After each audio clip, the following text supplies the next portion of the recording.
അമ്മ സംഘടനയിലെ പ്രശ്നങ്ങൾക്കൊരു അറുതി ഉണ്ടാകുന്നില്ല എന്നുള്ളതാണ് ഒരു പ്രധാനപ്പെട്ട കാര്യം. കേരള പോലീസിനെതിരെ ഇതാ നിയമപോരാട്ടം കടുപ്പിച്ചിരിക്കുകയാണ് നടി അൻസിബ ഹസൻ. ലക്ഷ്മിപ്രിയയ്ക്കെതിരെ പോലീസ് കേസെടുക്കാത്തതിൽ നൽകിയ ഹർജി നാളെ Ernakulam judicial first class magistrate കോടതി പരിഗണിക്കുകയാണ്. ഉമേഷ് കൂടി ചേരുന്നുണ്ട് നമ്മളോടൊപ്പം. Umesh, good morning. ഇപ്പോൾ കൊച്ചിയിൽ നിന്നും എത്തുന്ന വാർത്തകൾ ഏറ്റവും പ്രധാനം ഇത്തരത്തിലുള്ള ഈ അമ്മ സംഘടനയുമായി ബന്ധപ്പെട്ട പ്രശ്നങ്ങൾ, പിന്നീട് അത് കേരള പോലീസിലേക്ക് കൂടി എത്തുന്നു. താൻ നൽകിയ പരാതികളൊന്നും അതിൻ്റെതായ ഗൗരവത്തിൽ പോലീസ് എടുക്കുന്നില്ല എന്നുള്ള പരാതി അൻസിബ പറഞ്ഞു തുടങ്ങിയിട്ട് നാളുകൾ കുറേയായി. നാളെ ഇപ്പോൾ അത് കോടതിയിലേക്കും എത്തുന്നു. പക്ഷെ അവിടെയും പോലീസിന്റെ ഒരു ഭാഷ്യം എന്താണ്? എന്തുകൊണ്ടാണ് പോലീസ് FIR ഇട്ട് അന്വേഷിക്കാൻ പറ്റില്ല എന്നൊരു നിലപാട് സ്വീകരിക്കുന്നത്? എന്താണ് അതിന്റെ ഒരു വിശദാംശങ്ങൾ?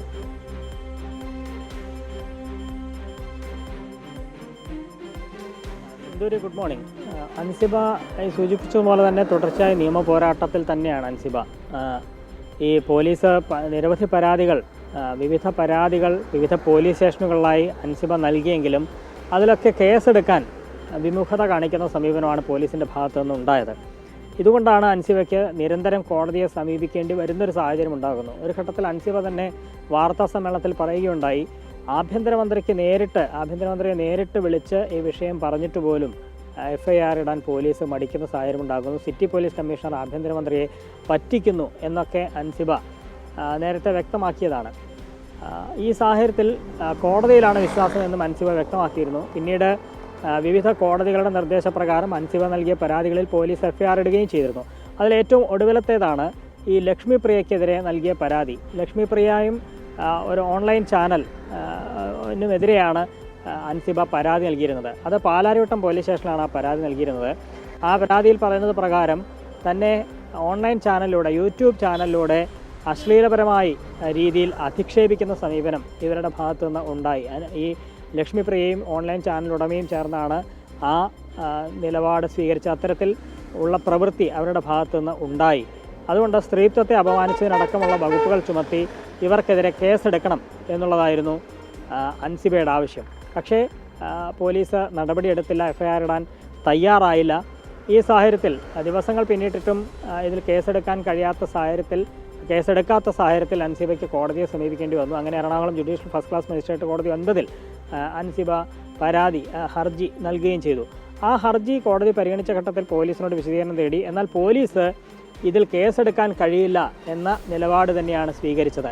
അൻസിബയുടെ ഈ പരാതി മാനനഷ്ടത്തിൻ്റെ പരിധിയിൽ മാത്രമേ വരികയുള്ളൂ, FIR ഇട്ട് അന്വേഷിക്കാൻ കഴിയില്ല എന്നൊരു നിലപാട് പോലീസ് സ്വീകരിക്കുകയാണ്. എന്നാൽ അൻസിബ അതിനെ എതിർത്തിട്ടുണ്ട്. അൻസിബയ്ക്ക് വേണ്ടി അഭിഭാഷകൻ വാദിച്ചു, ഇത് സ്ത്രീത്വത്തെ അപമാനിച്ചു എന്ന തരത്തിലുള്ള പരാതിയാണ്, ആ കേസ് നിലനിൽക്കും, അതുകൊണ്ട് FIR ഇട്ട് അന്വേഷിക്കണം എന്നുള്ളതാണ് അൻസിബയുടെ ആവശ്യം. ആ ഹർജി നാളെ കോടതിയുടെ പരിഗണനയ്ക്ക് വരികയാണ്. ഈ പോലീസിൻ്റെയും അൻസിബയുടെയും വാദങ്ങൾ കോടതിക്ക് മുന്നിലുണ്ട്.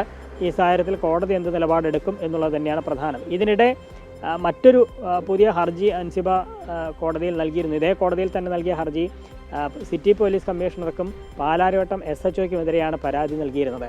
കാരണം ഇത്തരത്തിൽ സ്ത്രീത്വത്തെ അപമാനിച്ചു എന്ന തരത്തിലൊരു പരാതി നൽകിയാൽ ആ നിമിഷം തന്നെ FIR രജിസ്റ്റർ ചെയ്യണം എന്നുള്ളതാണ് BNSലെ 191(1)(6) പ്രകാരം പറയുന്നത്. അങ്ങനെയാണ്. പക്ഷേ അത് പോലീസ് ചെയ്യുന്നില്ല. ഈ സാഹചര്യത്തിൽ BNSലെ 218 വകുപ്പ് പ്രകാരം കോടതിക്ക് തന്നെ പ്രോസിക്യൂട്ട് ചെയ്യാൻ കഴിയും ഇവരെ. അതുകൊണ്ട് ഈ ഉദ്യോഗസ്ഥരെ പ്രോസിക്യൂട്ട് ചെയ്യണമെന്നൊരു മറ്റൊരു ഹർജി അൻസിബ നൽകിയിട്ടുണ്ട്. അത് അടുത്ത മാസം 5-നാണ് പരിഗണിക്കുക. പക്ഷേ നാളെ ഈ ലക്ഷ്മിപ്രിയയ്ക്കെതിരെയുള്ള കേസെടുക്കാൻ കോടതി നിർദ്ദേശിക്കുമോ അതോ മറിച്ചൊരു വിധിയാണോ ഉണ്ടാകുമോ എന്നത് നാളെ അറിയാൻ കഴിയും എന്നുള്ളതാണ്. ഇതുകൂടാതെ അഡ്ഹോക് കമ്മിറ്റിക്കെതിരെ ശ്വേത മേനോൻ ഒരു ഹർജി നൽകിയിരുന്നു. അത് എറണാകുളം ചീഫ് കോടതിയിലാണ്. അമ്മ പ്രസിഡൻ്റായിരുന്നു ശ്വേത മേനോൻ. പക്ഷേ പിന്നീട് രാജിവെച്ചു എന്നും ഇല്ല എന്നുമൊക്കെയുള്ള അവകാശവാദങ്ങൾ ശ്വേത മേനോൻ മുന്നോട്ട് വയ്ക്കുന്നുണ്ട്. ഈ ഘട്ടത്തിൽ ശ്വേത മേനോൻ രാജിവെച്ചു എന്ന നില വന്നപ്പോൾ ഒരു അഡ്ഹോക് കമ്മിറ്റിക്ക് ജനറൽ ബോഡി ചുമതല നൽകി.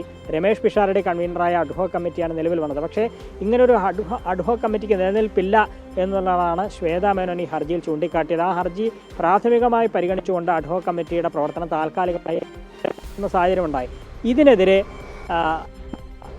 കോടതിയെ സമീപിച്ചു. തന്നെ കൂടി കക്ഷി ചേർക്കണം എന്നാവശ്യപ്പെട്ടുകൊണ്ടാണ് ഈ ഹർജിയിൽ, ശ്വേത മേനോൻ്റെ ഹർജിയിൽ തന്നെ കൂടി കക്ഷി ചേർക്കണം, തനിക്ക് പറയാനുള്ളത് കൂടി കേട്ട ശേഷം കോടതി അന്തിമ തീരുമാനമെടുക്കണം. ഈ തീരുമാനം കോടതിയുടെ നിലവിലുണ്ടായ ഈ അഡ്ഹോക് കമ്മിറ്റിയുടെ പ്രവർത്തനം താൽക്കാലികമായി മരവിപ്പിച്ചുകൊണ്ടുള്ള ഉത്തരവ് പുനഃപരിശോധിക്കണം എന്നൊരാവശ്യം അൻസിബയും മുന്നോട്ട് വെച്ചിട്ടുണ്ട്. പക്ഷേ അൻസിബയെ ഒരു കാരണവശാലും കക്ഷി ചേർക്കരുത് എന്നാവശ്യപ്പെട്ടുകൊണ്ട് ശ്വേത മേനോനും മറ്റൊരു വാദം ഉന്നയിച്ചിട്ടുണ്ട്, എതിർവാദം ഉന്നയിച്ചിട്ടുണ്ട്. ഇതിൽ അൻസിബയ്ക്ക് ഒരു തരത്തിലും അൻസിബ കക്ഷിയല്ല. ഇത് അഡ്ഹോക് കമ്മിറ്റിയും അമ്മ പ്രസിഡന്റും തമ്മിലുള്ള വിഷയമാണ്. അഡ്ഹോക് കമ്മിറ്റിക്ക് ഒരു കാരണവശാലും നിലനിൽപ്പില്ല.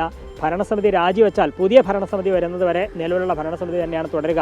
അതുകൊണ്ട് അൻസിബ ഇതിൽ കക്ഷി ചേർക്കേണ്ടതില്ല എന്ന് ശ്വേതാ മേനോനും വാദിച്ചിട്ടുണ്ട്. ഈ കാര്യത്തിൽ ഈ ഹർജിയും നാളെ കോടതിയുടെ പരിഗണനയ്ക്ക് വരികയാണ്. അപ്പോൾ വലിയൊരു പോരാട്ടമാണ് അൻസിബ നടത്തുന്നത്. അത് പോലീസിനെതിരെയും അമ്മയ്ക്കുള്ളിലും ഒക്കെയുള്ള പോരാട്ടം അത് നാളെ കോടതിയുടെ മുൻപിലെത്തുകയാണ്. കോടതി എന്ത് തീരുമാനം എടുക്കും എന്നുള്ളത് തന്നെയാണ് ഏറ്റവും പ്രധാനം.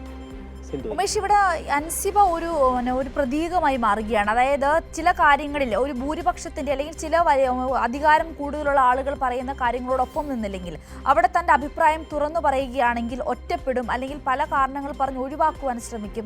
അതിനൊക്കെ എതിരെ ശബ്ദമുയർത്തുമ്പോൾ ഉണ്ടാകുന്ന പ്രതിസന്ധികൾ പലതാണ്.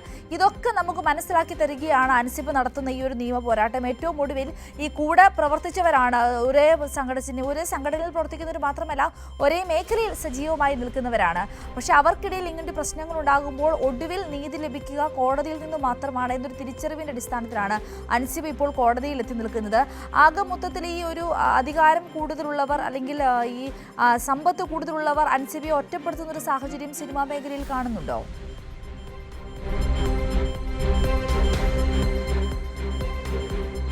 ഇത് ആദ്യഘട്ടത്തിൽ ഉയർന്നു വന്നത് ഈ അൻസിബയ്ക്കെതിരെയുള്ള ഒരു നീക്കം എന്ന് പറയുന്നത്, നേരത്തെ ടിനി ടോമിനെതിരെയാണ് അൻസിബ ആദ്യം പരാതി നൽകിയത്. അത് ഏറെ ഗൗരവമുള്ള പരാതിയായിരുന്നു.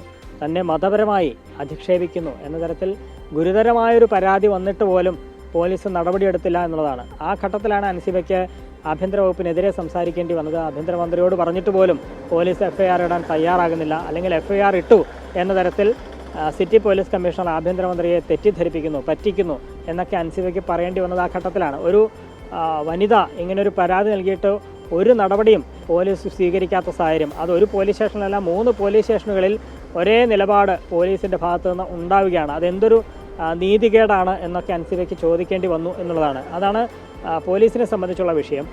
സംഘടനയ്ക്കകത്താണെങ്കിൽ സംഘടനയ്ക്കകത്ത് കടുത്ത സംഘപരിവാർ വൽക്കരണം വരുന്നു എന്നൊരാക്ഷേപം കുറേ നാളായി ശക്തിപ്പെടുന്നുണ്ട്. അതിൻ്റെ ഭാഗമായാണ് അൻസിബയ്ക്കെതിരെ ഈ തരത്തിലുള്ള നീക്കം രൂപപ്പെടുന്നത്. മതപരമായ രീതിയിലുള്ള അധിക്ഷേപവും അത് ആ തരത്തിൽ അൻസിബ പ്രവർത്തിക്കുന്ന തരത്തിൽ ആളുകൾക്കിടയിലേക്ക്, അംഗങ്ങൾക്കിടയിലേക്ക് പ്രചാരണം നടത്തുകയും ഒക്കെ ചെയ്യുന്ന ഗുരുതരമായ ആക്ഷേപം അൻസിബയ്ക്കുണ്ട്.